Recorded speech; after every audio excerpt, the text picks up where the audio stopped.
Hello friends, இப்போ நம்ம last வீடியோவில் கான்செப்ட் எல்லாமே பார்த்தோம். இப்போ நம்ம இல்லுஸ்ட்ரேஷன் பார்க்கலாம். இப்போ இல்லுஸ்ட்ரேஷன் 1 என்ன கொடுத்துருக்காங்கன்னா, a project consists of 7 activities.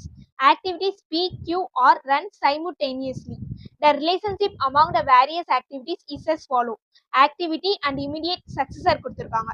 Next activity B is the last operation of the project and it also immediate successor to S, T and U. Draw the network of the project. நம்ம கான்செப்ட்ல second one பார்த்தோம்ல, network அனாலிசிஸ்னா என்னது? ஒரு diagram ஆனி நம்ம ஒரு ப்ராஜெக்டை அந்த diagram பேஸ்ல எக்ஸ்பிளைன் பண்றது, அதான் நெட்வொர்க் அனாலிசிஸ்ன்னு பார்த்தோம். இப்போ இது ஜஸ்ட் 2 மார்க் கொஸ்டின் தான். இல்லுஸ்ட்ரேஷன் 1 4 பார்க்கலாம், 2 மார்க் கொஸ்டின்ஸ் தான். இப்போ என்ன சொல்றாங்கன்னு பாருங்க. இது ஆக்டிவிட்டி. இமிடியேட் சக்சஸர்னா பி முடிஞ்சோனே தான் எக்ஸ் வருது, பிக்கு அப்புறம் எஸ் வருது, கியூக்கு அப்புறம் டி வருது, ஆருக்கு அப்புறம் யூ வருதுன்னு அர்த்தம். இப்ப பாருங்க, நம்மளுக்கு ஆக்டிவிட்டி என்னென்ன இருக்கு? B, Q, R. ஸோ அந்த ஆக்டிவிட்டிக்கு முன்னாடி எதுவுமே இல்லை, ஸோ தனியா தான் வருது. ஸோ 1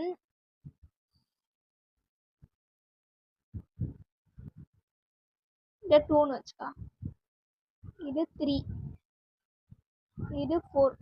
இப்போ என்னென்ன வருது? என்னென்ன வருதுன்னு பாருங்க.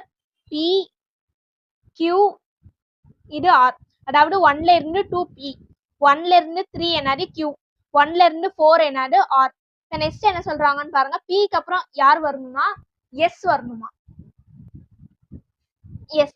கியூக்கு அப்புறம் டி, ஆருக்கு அப்புறம் யூ வரணும். நெக்ஸ்ட் என்ன சொல்றாங்கன்னு பாருங்க. எஸ், டி அண்ட் யூக்கு இமிடியேட் சக்சஸர் யாருன்னு பாத்தீங்கன்னா வி. ஸோ நம்ம என்ன செய்ய போறோம்னா, இந்த 3 ஆக்டிவிட்டி சேர்ந்துதான் இ போறனால இங்க 5ன்னு போட்டுக்கோங்க.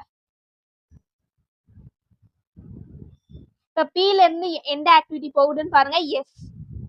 கியூல இருந்து டி, ஆர்ல இருந்து யார் போகுது? யூ. இப்போ இந்த 3 ஆக்டிவிட்டியும் சேர்ந்து தான் என்ன ஆக்டிவிட்டி போகுது? இ. ஸோ 6ன்னு போட்டு டி, அவ்வளோதான். So network broader network of the project மட்டும் தான் கேட்டிருக்காங்க. கிரிட்டிக்கல் பார்ட் எல்லாமே நம்ம நெக்ஸ்ட் இல்ல பார்க்கலாம். கிரிட்டிக்கல் பார்ட் மீனிங் எல்லாம் பார்த்தோம்ல, லாங்கஸ்ட் பார்ட், டியூரேஷன்.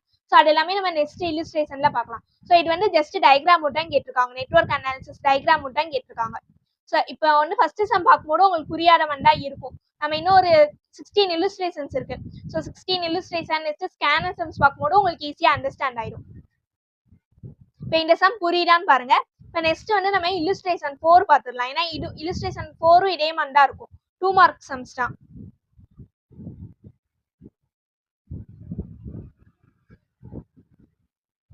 நெக்ஸ்ட் பாருங்க, illustration 4. A project consists of 5 activities. Activities P and Q run simultaneously. The relationship among the various activities is as follow. Next, P க்கு அப்புறம் யார் வரா? R. Q க்கு அப்புறம் யார் வரா? S. Activity T is the last operation of the project and it is also immediate success of R and S. இப்போ ஆருக்கும் எஸ்ஸுக்கு immediate successor யாரு? டி. அதாவது என்ன மீனிங்னா ஆரும் எஸ்ஸும் சேர்ந்து டி ஆக்டிவிட்டி வருதுன்னு சொல்றாங்க. அதுக்கப்புறம் ஆர்எஸ்க்கு அப்புறம் டி ஆக்டிவிட்டி வருதான்.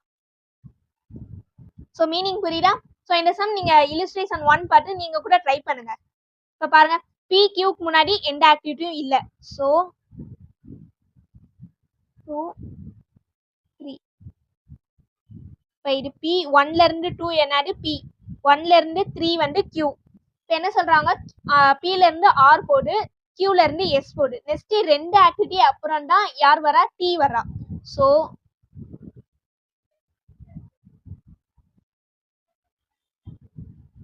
இப்போ பில இருந்து ஆர், கியூல இருந்து யார் போயிருக்காங்க? எஸ்.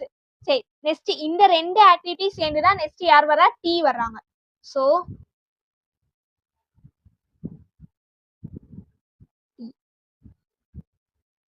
அவ்வளோதான். நெட்வொர்க் டயக்ராம் புரியுதா? ஸோ நீங்க இந்த நெட்வொர்க் டயக்ராம் கொஸ்டின்ஸ் எல்லாமே ஃபாலோ பண்ணும்போது பென்சில் யூஸ் பண்ணுங்க. ஃபர்ஸ்ட் பென்சில் யூஸ் பண்ணி, இப்போ இந்த டயக்ராம் எல்லாமே ஈஸியா இருக்கு. இப்போ நீங்க இல்லுஸ்ட்ரேஷன் 2 3 நெக்ஸ்ட் வர எல்லாமே உங்களுக்கு நிறைய ஆக்டிவிட்டிஸ் வச்சு வரும். இப்போ இல்லுஸ்ட்ரேஷன் 5 எல்லாம் பாருங்களேன், நிறைய வருது. இப்போ இதுல எல்லாமே நம்பர்ஸ் வச்சு வரலாம், இல்ல ஆல்பபெட் மட்டும் இருக்கும். ஆல்பபெட் வச்சு வரும்போது நான் உங்களுக்கு ஒரு ட்ரிக் வச்சு சொல்லி தரேன். ஸோ அப்போ நம்பர் வச்சு எப்படி போடலாம்னு சொல்லி நான் உங்களுக்கு நெக்ஸ்ட் வீடியோல சொல்லி தரேன். ஸோ அப்போ இந்த மாதிரி நிறைய வரும்போது நம்மளுக்கு மிஸ்டேக் வரும். ஃபர்ஸ்ட் எடுத்தோடனே எப்பயுமே கரெக்டா வராது. ஸோ ஒரு 2 times 3 times நம்மளுக்கு மிஸ்டேக் வரதான் செய்யும். ஸோ நீங்கள் கான்செப்ட் கரெக்டாக தெரிஞ்சிருச்சுன்னா ஈஸியாக நீங்கள் போட்டுடலாம். ஸோ அதனால வந்து பென்சில் யூஸ் பண்ணுங்க. ஃபர்ஸ்ட் பென்சில் யூஸ் பண்ணிட்டு ரைட் கரெக்டாக போட்டுட்டு நெக்ஸ்ட் நீங்கள் பென்ல வேணா எக்ஸாமில் போடுங்க. ஓகே, ஸோ இல்லஸ்ட்ரேஷன் 1 and 4 புரியுதான்னு பாருங்க. ஏதாச்சும் டவுட் இருந்தால் கேளுங்க.